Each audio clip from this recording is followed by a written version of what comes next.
할렐루야, 반갑습니다. 저 혼자 편하게 마스크를 벗어서 죄송합니다.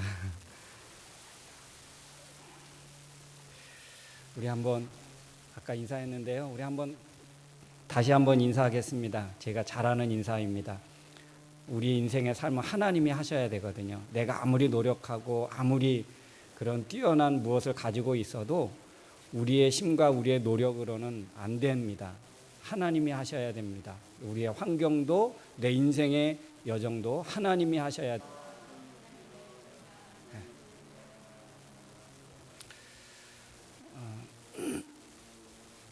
우리 코로나로 인해서 깨닫는 것이 참 많이 있습니다. 어떤 분이 제게 카톡으로 보내온 글귀가 있어서 함께 잠깐 나누고요.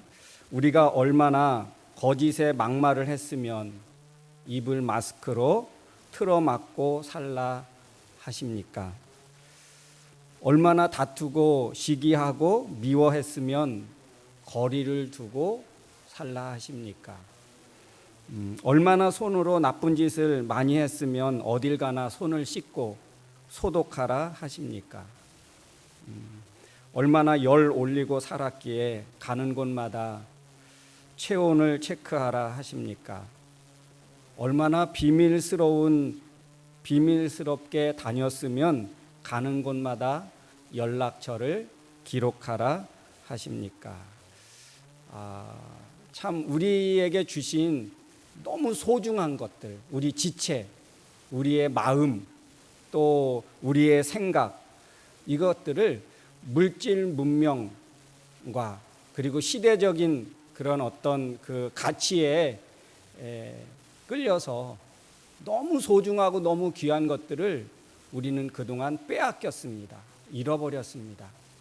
우리 코로나로 인해서 잃어버렸던 것을 다시 되찾아오는 기회를 하나님이 주신 것 같습니다.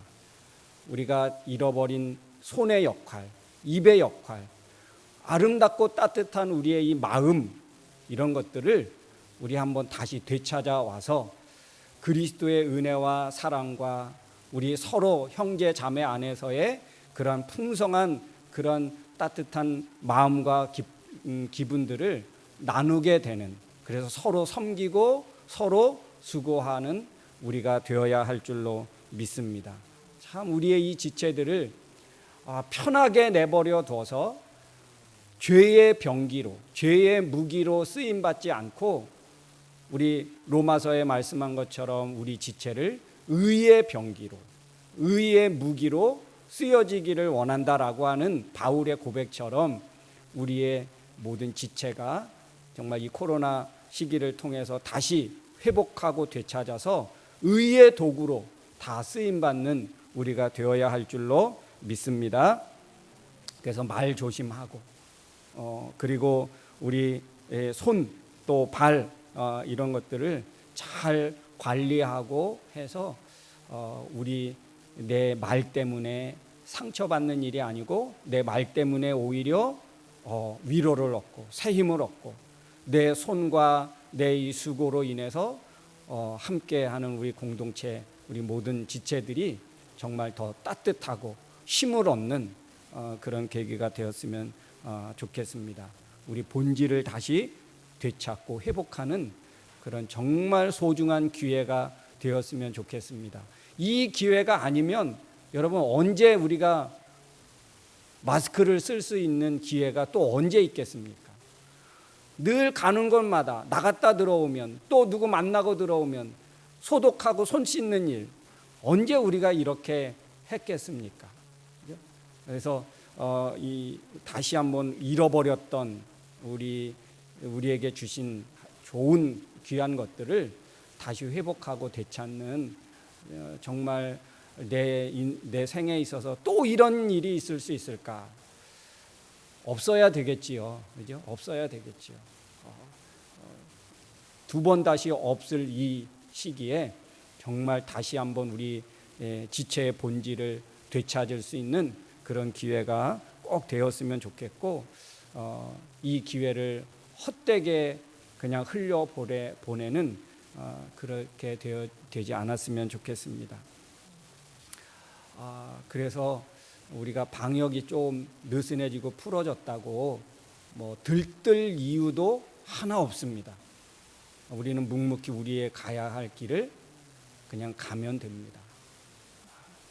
그래서 뭐 방역이 조금 이게 풀어졌다고 막 마음이 들뜨고 막 뭐 다운타운이나 공원들마다 사람들이 뭐 식당에도 보면 막 사람들이 막 그렇게 차고 넘치는 것 같은데 우리 그럴 필요 없지요. 그래서 묵묵히 성도의 길을 가면 되는 것입니다. 너무 들뜰 이유도 없고 너무 마음에 그렇게 마음이 풀어져서 해이해질 이유가 없습니다. 오늘 우리 성숙한 그리스도인의 삶의 시리즈 오늘 우리 5번째 이제 마지막 시간인데요. 오늘 어떤 것을 나눌까 하다가 하나님이 우리 모든 하나님의 백성들에게 궁극적으로 마지막 최종적으로 원하는 삶이 무엇일까를 생각하게 되었습니다. 그래서 오늘 본문의 말씀을 통해서 정말 우리가 빼앗기면 안 되는 정말 소중한 것들을 우리가 빼앗기지는 않았나. 우리 다시 한번 우리에게 주신 하나님의 소중한 그 자리, 그거를 다시 되찾고 다시 우리 것으로 삼게 되는 귀한 일이 있었으면 좋겠다 해서 오늘 말씀을 생각하길 원합니다. 여러분 오늘 말씀을 앞에 보면 가룟 유다라는 사람이 나오지요. 가룟 유다는 예수님의 12 제자 중에 한 사람이었습니다. 그런데 이 가룟 유다에 대해서 오늘 누가는 그렇게 말하고 있습니다. 시편에 있는 말씀을 들어서 그 말씀을 사용하고 있는데 20절에 보니까 그의 거처를 황폐하게 하며 거기 거하는 자가 없게 하소서. 그의 직분을 타인에게 취하게 하소서. 가룟 유다는 예수님을 배반했습니다. 그래서 예수님을 십자가에 못 박도록 내어준 사람이지요. 그래서 그는 자기의 갈 곳, 죄의 곳으로 갔다. 25절에 그는 죄 곳으로, 그는 자기가 원하는 곳으로 결국에 가고 말았다. 그렇게 말씀하고 있습니다. 가룟 유다가 이런 길을 가게 된 이유가 어디 있을까? 우리 지난주에 우리 목사님이 말씀해 주신 것처럼 먼저 된 자가 나중되었죠. 가룟 유다, 그는 예수님의 제자로 먼저 선택받았고 정말 소중한 것들을 하나님께로부터 부여받은 사람 아닙니까? 죄자, 보통이 아니죠. 우리가 이따도 살펴보겠지만 이 죄자가 곧 사도가 되거든요. 그러니까 엄청난 그런 하나님 나라에서 또 복음에 전파되는 그 어떤 환경에서 정말 귀하게 쓰임받고 세워지는 그런 사람들 아닙니까? 예수님 다음에 그 사역을, 하나님 나라의 사역을 정말 힘있게 능력있게 펼쳐갈 수 있는 그런 소중한 직분을 받은 것 아닙니까? 그런데 그는 그것들을 다 잃어버렸고 빼앗겨버렸고 스스로 포기해버린 것입니다. 그렇게 된 이유가 어디에 있었을까? 먼저 부름받았는데, 먼저 되었는데 그가 그렇게 나중된 이유가 무엇이었을까? 그렇죠. 우리 지난주의 말씀처럼 교만 때문입니다. 교만. 한 번 예수님을 판다고 해서 은 30 내가 받고 예수님을 알려준 것이라고 해서 내 인생에 그게 큰 문제가 될까? 가볍게 생각할 수 있었겠죠. 근데 그 가볍게 생각했던 그 하나가 그 인생에 아주 결정적인, 그리고 후대에 이르기까지 많은 사람들에게 그 이름이 복되게 불려지지 않고 오히려 저주스럽게 불려지는 이름이 되었다는 것. 여러분, 우리에게 시사하는 바가 크지 않을까 생각이 되어집니다. 이 가룟 유다 대신에 이제 한 사람을 세우기를 원하십니다. 이 가룟 유다를 대신할 사람이지요. 더 이상 이 자리를 빼앗기지 않을 수 있는 사람, 가룟 유다 대신에 그 자리를 채워서 그 자리를 소중하게 간직하고 여겨서 하나님 나라의 일 사역을 잘 감당할 사람, 그 사람을 하나님은 오늘 선택하시기를 원하십니다. 그래서 제자들이 다 모여서 그런 사람이 어떤 사람일까? 조건이 있었습니다. 오늘 말씀에 보면 21절 22절 말씀에 보니까 요한의 세례부터, 이 요한의 세례는 언제입니까? 세례 요한, 예수님이 세례 요한에게 요단강에서 세례를 받으시잖아요. 근데 요한의 세례부터 우리 가운데 올려져 가신 날까지 주 예수께서 우리 가운데 출입하실 때에 항상 우리와 함께 다니던 사람 중에 하나를 세워, 예수님이 3년의 공생애 동안에 제자들과 수많은 사람들과 함께하는 그것들을 지켜보고 또 그 말씀을 가까이서 듣고 예수님의 사역하시는 것들을 직접 경험하고 체험한 사람. 이 말은 무슨 말입니까? 이 말은 그 한 사람은 한 사람의 제자를 선택해서 사도를 선택하는 거예요. 이제는 제자를 선택하는 것이 아니라 사도를 선택하는 거예요. 그래서 오늘 26절에 보니까 한 사람을 선택해서 세웠는데 그가 11 사도의 수에 들어가니라. 그러니까 11 제자의 수에 들어가니라 그러지 않고 11 사도의 수에 포함되게 되었다. 한 사람의 제자를 선택하는 것이 아닙니다.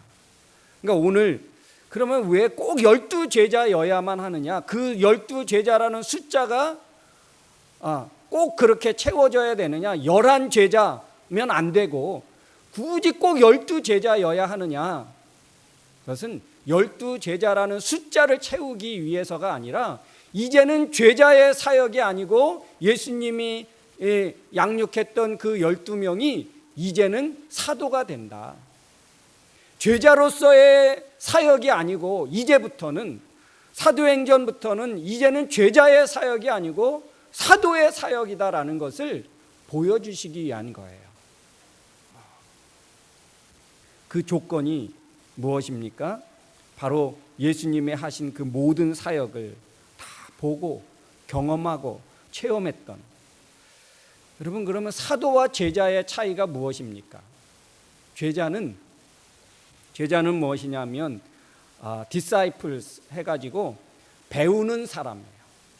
누군가 쫓아와서 누구의 롤 모델이 있어서 그 롤 모델을 따라서 배우고 또 익히고 그 사람을 쫓아가는 스승이 있는 사람을 제자라 그러지요. 그래서 제자는 어떻습니까? 실수도 해요. 그러니까 배우는 거기 때문에 실수도 해요. 그리고 때에 따라서 하기 싫어서 불평도 합니다. 예수님의 제자들이 그랬거든요. 실수도 하고, 그전에는 기도하라 그래도 어떻게 했습니까? 제자들은요, 야, 내가 지금 곧 십자가에 못 박혀 죽을 거야. 너희들은 여기서 깨어서 기도해. 그랬는데 제자들 어떻게 합니까? 어제 자는 거예요. 예수님의 생명이 지금 풍전등화, 바람이 부는데 그냥 약한 촛불이 하나 세워져 있는 그런 정말 절박한 상황 가운데 나와 함께 깨어서 기도할 수 없겠니? 나와 함께 깨어서 기도하자. 그랬는데 제자들은 어떻게 했어요? 쿨쿨 잠자는 거예요. 그리고 제자들이 언제 가서 막 처음에 요한복음에 보니까 나다나엘이나 뭐 이런 사람들이 가서 내가 메시아를 만났다 그리고 예수님께로 데려오지만 제자들은요, 예수님과 함께 사역할 때는 어땠습니까? 그런 적이 없어요. 오히려 부모들이 어린아이를 데리고 예수님께 가까이 와서 우리 아이에게 좀 손을 얹고 기도해 주십시오, 축복해 주십시오 그럴 때 예수님께 오지 못하도록 막았어요. 오지 말라고. 제자들이 그랬어요. 언제 가서 막, 야, 너 예수님 꼭 만나서 너 인생 변화됐으면 좋겠다. 그래서 예수님께로 끌고 온 제자들이 아니에요. 오히려 예수님께로 오면, 그리고 막 그 12회를 혈류증을 앓아서 정말 고통 가운데 있던 그 여인에게도 오지 못하도록. 누가 이렇게 예수님을 밀치고 그렇게 하냐고. 예수님께 오는 사람들을 막는 역할을 했어요. 제자들은 그랬어요. 근데요, 이제 사도가 되어서는 어떻게 됩니까? 사도행전 2장에 보니까 그들이 스스로 모여서 기도합니다. 스스로 기도해요. 그리고 3장에 가보니까 베드로가 그 수천 명 앞에서 예수 그리스도가 부활하셨다고, 우리를 위해서 십자가에 죽으시고 그래서 예수 그리스도는 우리의 죄를 단번에 사해 주신 그런 구원자라고 담대하게 선포하지 않습니까? 제자가 이제는 사도의 사역을 하게 된 거예요. 사랑하는 성도 여러분, 사도 이제는 스승 되는 거예요. 스승 되는 거. 사도는요, 한 영혼이 잘됨 같이 범사가 잘되고 강건하기를 원하는 마음을 가지고 그 한 영혼이 하나님 앞에 돌아와서 바르게 세워져 나가는 것을 꿈꾸고 소원하고 갈망하는 사람입니다. 이게 바로 사도인 거예요.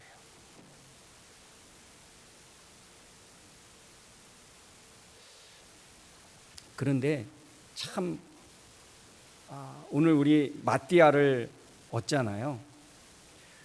24절에 보면 그들이 기도하여 이르되 뭇사람의 마음을 아시는 주여, 이 두 사람 중에 누가 주님께 택하신 바 되어 봉사와 및 사도의 직무를 대신할 자인지를 보이시옵소서. 그래서 그들이 제비를 뽑아 얻은 사람이 마띠아입니다. 그래서 저는 한번 찾아봤어요. 이 마띠아라는 사람이 성경 어디에 또 나오나. 이 사람이 사도로서 이렇게 어려운 관문을 통과해서 사도로 세워졌는데 이 사람이 과연 어떤 사역을 했고 교회와 성도를 세우기 위해서 이들은 어떤 수고를 했을까 찾아봤는데 이름이 안 나와요. 관주 성경에 보니까 마띠아라고 해서 그 소개를 하잖아요. 23절에 보니까 바사바라고도 하고 별명은 유수드라고 하는 요셉과 마띠아. 그래서 마띠아가 거기 3절에 처음 나오길래 거기 관주가 나오더라고요. 그래서 관주를 딱 찾아봤더니 몇 절 가보라고? 26절 딱 하나. 그래서 26절을 가봤더니 그 다음에는 없어요. 다른 이름으로 어디 있을까? 찾아봤는데 마띠아는 다른 성경에서 찾을 수가 없었어요.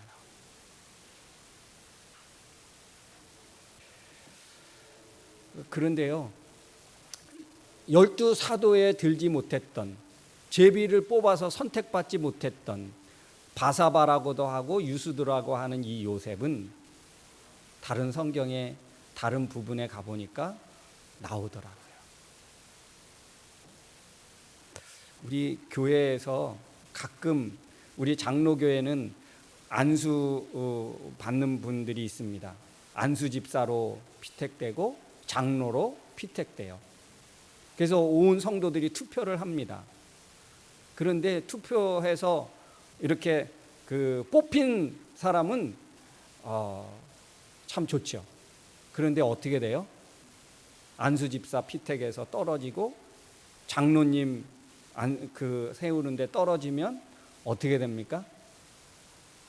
더 겸손하게, 더 교회가 교회다워지고 성도를 섬기는데 수고하고 그러지 않고 시험 들어서 예배를 등한시 여기고 그렇게 안수 집사로 선거에 나오기 위해서 수고했던 그 자리를 떠나고 교회 예배 자리가 점점 뒤쪽으로 나가더니 어떻게 됩니까?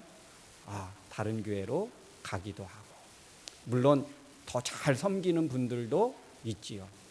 그런 직분과 상관없이 믿음을 잘 간직하고 수고하고 주님 기쁘신 삶을 살기 위해서 그렇게 하는 분들도 많습니다. 근데 그 중에 몇몇 소수는 그렇게 떠나기도 하더라고요. 그런데 오늘 바사바, 유수도 이 사람은 어떻게 됩니까?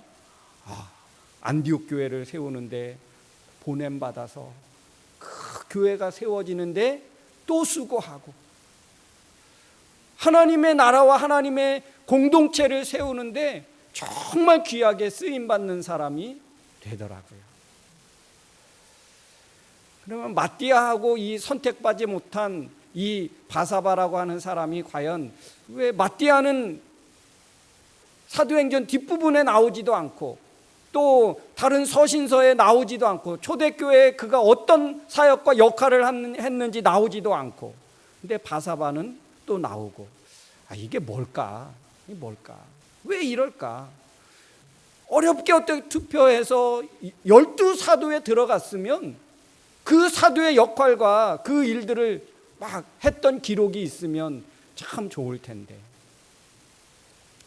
그래서 저는 그렇게 생각했어요. 왜 마띠아는 없고 바사바는 있을까? 우리가 하나님 앞에 선택받고 부름받은 성도가 된 것, 이것 하나만으로도 우리가 정말 충분하지 않나. 근데 이 12사도에 들어갔던 이 마띠아, 그러면 바사바보다 못한 삶을 살았을까? 그러지 않았을 거예요. 예루살렘 교회에 사도들이 모여서 중요한 결정을 하고 회의를 하고 사람들을 안디옥 교회로 파송하고 또 다른 교회로 파송하고 일꾼들을 그렇게 파송할 때 정말 중요한 역할들을 했지요. 이름 없이, 빛 없이 중요한 결정들, 사역들을 했습니다. 이제 사도가 되어서 그는 자기 이름 걸고 한 것이 아니고, 자기 이름 내기 위해서 한 것 아니고, 12사도에 들어가서 하나님의 나라를 위해서 뒤에서 모든 영광을 하나님께 돌리고 한 영혼 한 영혼이 세워지는 것을 자기의 최고의 만족과 기쁨으로 여기며 살았던 삶, 이게 바로 사도적인 삶이었습니다. 우리 성도들은 제자의 위치에 머물러 있으면 안 됩니다. 우리가 처음 예수님을 믿고 교회에 와서 배워야죠. 말씀도 읽고 묵상하는 법도 배우고 섬기는 법도 배우고 서로 사랑하는 법도 배우고 제자가 돼야죠. 그래서 말씀도 열심히 읽고 묵상하고 성경 공부에도 참여하고 기도에도 나오고 제자의 그런 훈련과 삶을 살아야지요. 제자가 돼야 합니다. 그러나 제자에 머물러 있으면 안 됩니다. 주님은 우리 모두를 부르셔서 제자의 삶을 살도록 거기에 머물러 있도록 하신 분이 아닙니다. 우리의 삶은 사도적인 삶으로 거기까지 나가야 되는 거예요. 해라 해서 하는 것이 제자라면 스스로 깨닫고 스스로 감동받고 은혜받고 하는 자리까지 나가는 거예요. 하나님이 우리를 거기까지 가기를 원하시는 거예요. 거기까지 이르기를 원하시는 거예요. 이게 정말 그리스도인의 최종적인 목표가 아닙니까? 성도라면, 성숙한 그리스도인이라면 거기까지 가야 되는 거예요. 여러분, 꿈꾸십시오. 소망하십시오. 주님의 12제자에 누가 수제자인가 거기에 머물러 있지 말고 성숙한 그리스도인처럼 사도적인 삶을 사는 거예요. 하나님의 은혜가 너무 귀하고 너무 크고 너무 감격스러워서 내가 어떻게 하면 주님을 기쁘게 할 수 있을까? 하나님 나라를 위해서 내가 어떻게 하면 귀하게 쓰여질 수 있을까? 그 단계까지 가는 것이 하나님이 우리를 부르신 이유고 목적인 줄로 믿습니다. 그 자리를 우리는 사모하고 또 열망해야 될 줄로 믿습니다. 그 자리가 축복의 자리예요.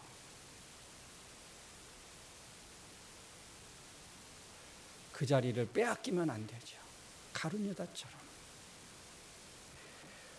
마태복음 28장 19절 20절 말씀에 보면 예수님이 승천하시면서 제자들에게 마지막 그레이트 커미션, 마지막 대명령을 내려주시죠. 너희는 모든 족속으로 제자를 삼아. 사도가 이제는 제자를 삼았어요. 그리고 아버지와 아들과 성령의 이름으로 세례를 주고 내가 너희에게 부탁한 모든 것을 가르쳐 지키게 하라. 가르쳐 지키게 하라. 이게 사도적인 삶을 사는 거예요. 가르쳐 지키는 데까지 나아가는 거예요. 오늘 말씀을 마무리하면서 함께 한번 성경 말씀을 찾아보려고 합니다. 우리 다니엘 6장 말씀을 한번 찾아가 보겠습니다. 이렇게 빼앗기지 않는 그 자리를 빼앗기지 않기 위해서, 그 영광된 그 자리를 빼앗기지 않기 위해서 몸부림쳤던 한 사람이 다니엘 6장 우리 3절 한번 읽겠습니다. 3절 우리 다 같이 읽겠습니다. 다니엘은 마음이 민첩하여 총리들과 고관들 위에 뛰어남으로 왕이 그를 세워 전국을 다스리게 하고자 한지라. 4절 이에 총리들과 고관들이 국사에 대하여 다니엘을 고발할 근거를 찾고자 하였으나 아무 근거 아무 허물도 찾지 못하였으니 이는 그가 충성되어 아무 그릇됨도 없고 아무 허물도 없음이었더라. 다니엘은 여러분 다른 포로로 잡혀가서 다른 이방 나라의 총리가 됩니다. 근데 그 느부갓네살 그 왕이 어떻게 됩니까? 다리오 왕이 이 세 명의 총리를 세워서 그 전국을 다스리게 하는데 그 중에서 가장 뛰어난 총리로 다니엘을 세우기를 원하신 거예요. 이방 사람. 그런데 이 바벨론 나라에 있던 그 사람들이 시기한 거죠. 우리를 제쳐놓고 이방인이 우리를 다스리는 사람이 된다? 난 이거 도저히 참을 수 없어. 그래서 이 다니엘을 제거하기 위해서 그의 어떤 허물과 그의 잘못을 통해서 그를 제거하려고 합니다. 근데 10절 말씀 제가 읽겠습니다. 다니엘 6장 10절 말씀. 다니엘이 이 조서에 왕의 도장이 찍힌 것을 알고도 자기 집에 돌아가서는 윗방에 올라가 예루살렘으로 향한 창문을 열고 전에 하던 대로 하루 3번씩 무릎을 꿇고 기도하며 그의 하나님께 감사하였더라. 그러니까 이 다니엘은 함정을 알았어요. 이 고관들과 총리들이 자기를 제거하기 위해서 술수를 쓰고 있고 모함을 하고 있다는 것을 알았어요. 그 조서에 도장이 찍힌 것을 알고도, 그래서 자기가 여기서 끝날 수 있다라는 것을 알고 있음에도 불구하고 다니엘은 어떻게 합니까? 예루살렘을 향하여 열린 그 창문을 열고 전에 하던 대로 하루 3번 하나님 앞에 기도하는 것을 멈추지 않았습니다.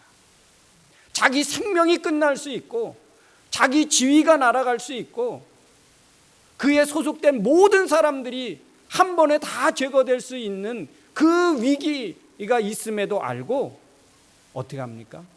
그는 전에 하던 대로 하나님 앞에 기도하고 하나님을 그 인생의 주인으로 삼고 살아가는 그 일을 놓치지 않았다는 거예요. 쉬지 않았다는 거예요. 멈추지 않았다는 거예요. 사도적인, 이 당시에는 사도가 없었지만 사도적인 삶을 산 거예요. 제자의 삶을 산 거 아니에요.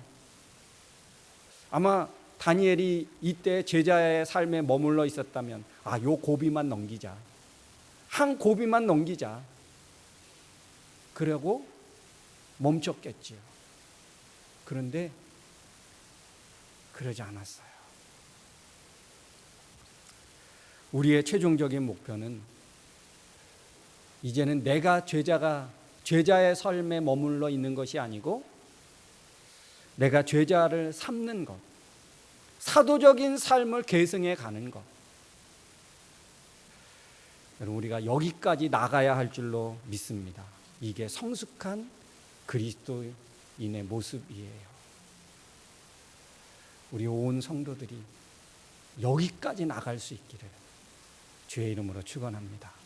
우리 시간 한번 같이 기도하기를 원합니다.